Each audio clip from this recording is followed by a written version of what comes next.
जय माता रानी दोस्तों, नीता विक्रम चैनल में आपका स्वागत है। माँ जगदम्बा के नाम का जयकारा लगाएं। कमेंट सेक्शन में जय माता रानी, ओम नमः शिवाय अवश्य लिखिए। सप्ताह का पहला दिन सोमवार होता है। इसकी शुरुआत भोलेनाथ के आशीर्वाद से होती है। आपके जीवन में भी यदि आप कोई बदलाव करना चाहते हैं, सुख सौभाग्य धन समृद्धि इत्यादि प्राप्त करना चाहते हैं, तो हफ्ते के पहले दिन सोमवार के दिन पे छोटे छोटे कुछ उपाय अवश्य करिए। इन्हें करने से भोलेनाथ शिव शंभू अवश्य प्रसन्न हो जाते हैं। आपके जीवन में धन सुख सौभाग्य में वृद्धि होती है और शिव कृपा आप सभी को प्राप्त होती है। दोस्तों, यदि पति पत्नी में सदैव अनबन बनी रहती हो, आपके घर का जो वातावरण है बहुत ही नकारात्मक हो, आपके घर में सुख सौभाग्य ना हो, तो भोलेनाथ की कृपा से आप यह सभी चीज़ें प्राप्त कर सकते हैं।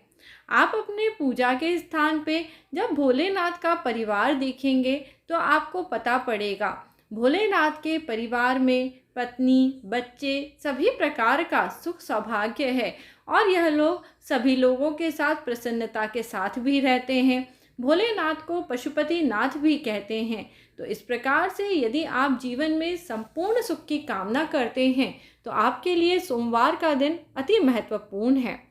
दोस्तों, यदि आज आप पहली बार नीता विक्रम चैनल देख रहे हैं तो चैनल सब्सक्राइब करने के लिए वीडियो के नीचे बने हुए लाल रंग के सब्सक्राइब के बटन को प्रेस करें।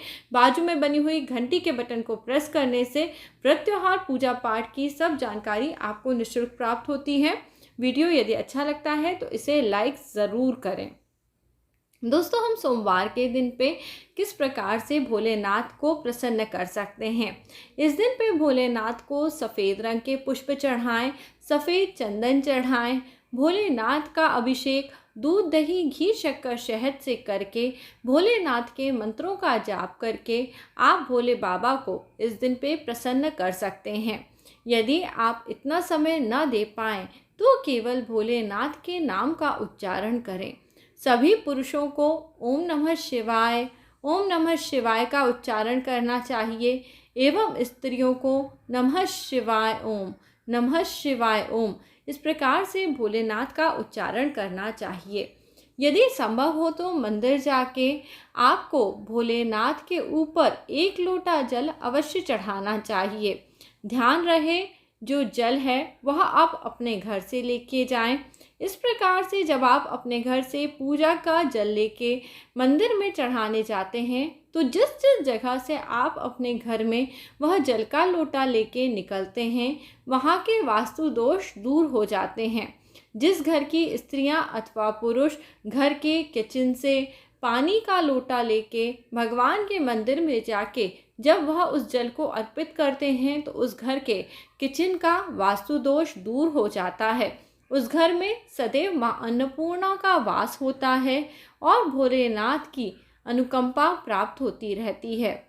इसी प्रकार दोस्तों, आपको भोलेनाथ की कृपा प्राप्त करने के लिए सदैव सत्य का अनुसरण करना चाहिए। भोलेनाथ अपने घर में अपने जहाँ रहते हैं कैलाश में, वहाँ पे अलग अलग प्रकार के पशु पक्षियों को रखते हैं।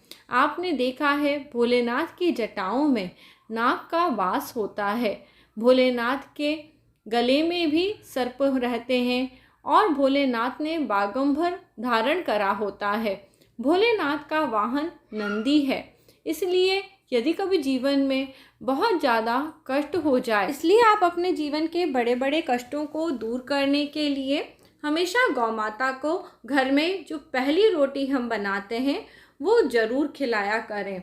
पहली रोटी जहाँ गौ माता को खिलाई जाती है उस घर में लोगों का स्वास्थ्य अच्छा होता है, उनकी बुद्धि अच्छी होती है और उनके जीवन की जो कष्ट हैं वो भी दूर होने लगते हैं। इसके अलावा सोमवार के दिन पे विशेष तौर पे आपको भोलेनाथ को गंगा जल जरूर चढ़ाना चाहिए। जैसे हमें जो भी वस्तुएं पसंद होती हैं, यदि वह हमें अर्पित करी जाए या हमें मिल जाए तो हमें खुशी होती है।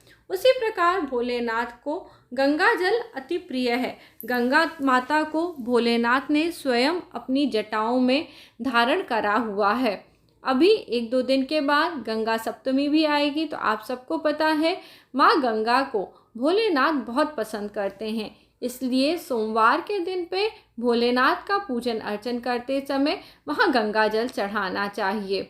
भोलेनाथ को प्रसन्न करने के लिए मालपुए, पकवान इत्यादि बनाने की ज़रूरत नहीं होती, परंतु जब भी आप भोलेनाथ को कुछ अर्पित करें वह पूरा का पूरा आप भोलेनाथ को अर्पित कर दें। जैसे जब हम भोलेनाथ के मंदिर में कोई प्रसाद चढ़ाएं और यदि हम उसे शिवलिंग पे रख देते हैं तो उसे हमें दोबारा ग्रहण नहीं करना चाहिए। ऐसा कहा जाता है भोलेनाथ के शिवलिंग पे चढ़ा हुआ प्रसाद केवल जिनका कोई नहीं है, जो संपूर्ण रूप से सन्यासी बन गए हैं, वही लोग ग्रहण कर सकते हैं। साथ ही साथ यदि आपके घर में नर्मदेश्वर शिवलिंग है तो उस पर रखा हुआ प्रसाद आप ज़रूर ग्रहण कर सकते हैं। परंतु जब भी आप भोले बाबा के मंदिर में जाएं, नारियल पूरा चढ़ाएं। खाने पीने का यदि कोई सामान आप शिवलिंग के ऊपर रख रहे हैं तो उसे पूरा का पूरा वहीं छोड़ दें, फिर उसे वापस ना लेके आएं। इस प्रकार भोलेनाथ शिव जी आपकी पूजा को ग्रहण कर लेते हैं, आपके जीवन के कष्टों को दूर कर देते हैं। द्वादश ज्योतिर्लिंग के नाम लेने से जीवन में यदि अचानक से कोई तकलीफ आ गई है, नौकरी में परेशानी आ गई है, व्यापार बिजनेस इत्यादि नहीं चल रहा है, तो वो भी दूर हो जाती हैं। सुबह सुबह उठ के सबसे पहले द्वादश ज्योतिर्लिंग का स्मरण करने मात्र से आपके जीवन में आने वाले कष्ट कम होने लगते हैं। भोलेनाथ को प्रसन्न करना बहुत ही आसान है। यदि आप भोलेनाथ को प्रसन्न करना चाहते हैं तो बिल्कुल जैसा वह व्यवहार करते हैं वैसा ही आपको व्यवहार करना चाहिए। अत्यधिक सांसारिकता में लिप्त होने के कारण हमारे शरीर के अंदर जो शिव होता है वह नष्ट होने लगता है और हम शवरूपी व्यवहार करने लगते हैं, जिससे कई बार हमारी अवनति हो जाती है और जीवन में हम नीचे की ओर जाने लगते हैं।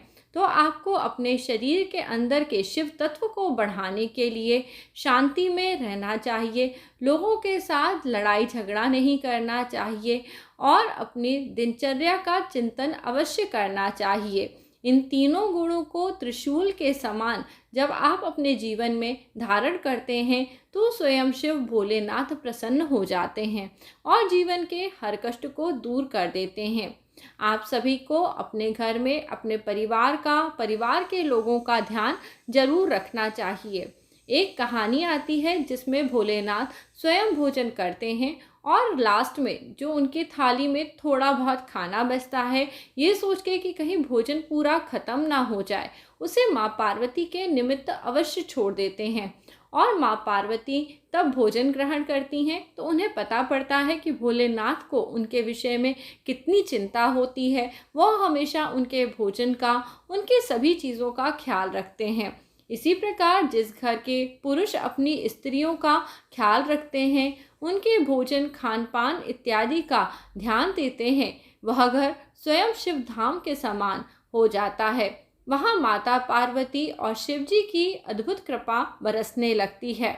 जिस घर में बच्चों का लालन पोषण माता पिता के प्यार के साथ होता है, जिस घर में बच्चों को अच्छी बुद्धि प्रदान करी जाती है, बच्चों को अच्छी शिक्षाएं दी जाती हैं, उस घर के बच्चों पे गणेश जी का अच्छा असर देखने के लिए मिलता है, क्योंकि भगवान गणेश जी बुद्धि के दाता हैं, हमारे कर्मों को सुधारने वाले हैं। यदि माता पिता अपने बच्चों को अच्छी शिक्षा, अच्छा लालन पोषण देते हैं तो उनके घर के बच्चे बहुत ही अच्छी तरक्की करते हैं और जीवन में बहुत कम प्रयासों से अधिक सफलता को प्राप्त करते हैं। आप सब भी अपने घर में, अपने व्यवहार में यह छोटे छोटे परिवर्तन जरूर करें। जब भी शिव जी का पूजन प्रदोष काल में आप करते हैं, हर हर महादेव के नाम का जयकारा जरूर लगाएं। सोमवार के दिन पे शिव भगवान के निमित्त सफ़ेद रंग के पुष्प जरूर चढ़ाएं। भोलेनाथ शिव शंभू को तुलसी पत्र नहीं चढ़ाया जाता, इनका पूजन शंख से नहीं करा जाता है, तो आप यह सब गलतियां ना करें। इसके अलावा इस वीडियो में अनेक उपाय जो बताए हैं, आपसे जितने उपाय बन पाएँ आप वो उपाय करें। कुछ उपाय आप अपने कर्मों के द्वारा करके भोलेनाथ को प्रसन्न कर सकते हैं। तो यदि आप अपने घर में रहने वाली स्त्रियों के खान पान, भोजन इत्यादि का ध्यान रखते हैं तो भोलेनाथ शिव शंभू की कृपा आपको अवश्य प्राप्त होगी। तो दोस्तों, आज का वीडियो यहीं पे समाप्त करती हूँ। यदि वीडियो पसंद आया है तो इसे लाइक करें और परिवार मित्रों के साथ अधिक से अधिक शेयर करें। जय माता रानी।